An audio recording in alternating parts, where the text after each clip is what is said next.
नमस्कार, आपण पाहत आहात अक्कलकोट न्यूज। नमस्कार, आपण पाहत आहे अक्कलकोट न्यूज। सोलापूर जिल्हा परिषद पूनम गेट येथे पेन्सिलधारक संघटनाच्या वतीने साखळी उपोषणाला बसण्यात आले आहे। यावेळी सर्व पेन्सिलधारक कर्मचारी मोठ्या संख्येने उपस्थित होते। बोला सर, कशा विषयावर बसले ते सांगा। सोलापूर महानगरपालिका पेन्शनर संघटना आज 9 ऑगस्ट क्रांती दिना दिवशी महापालिकेच्या नाकर्तेपणाबद्दल महापालिका प्रशासन पेन्शनरांना जी वागणूक देते ते अतिशय निषेधार्ह आहे।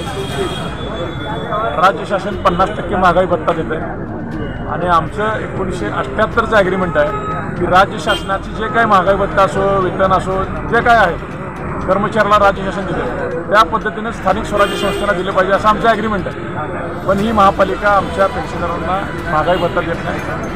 महागाई भत्ता 26% आहे, 24%चा फरक आहे। त्याच्या मागणीसाठी 5व्या, 6व्या आणि 7व्या वेतन आयोगातला फरक आहे ती आमची महापालिका देत नाही। 80 वर्ष ज्या पेन्शनराचे पूर्ण झाले त्यांच्यासाठी शासनाचा GR आहे, शासन निर्णय झालेला आहे की त्या लोकांना तुम्ही 10% पेन्शनमध्ये वाढ दिली पाहिजे। हे असं असतानाही महापालिका आमच्या सर्व मागण्याकडे वारंवार आम्ही निवेदनातून दुर्लक्ष करत असल्यामुळे आज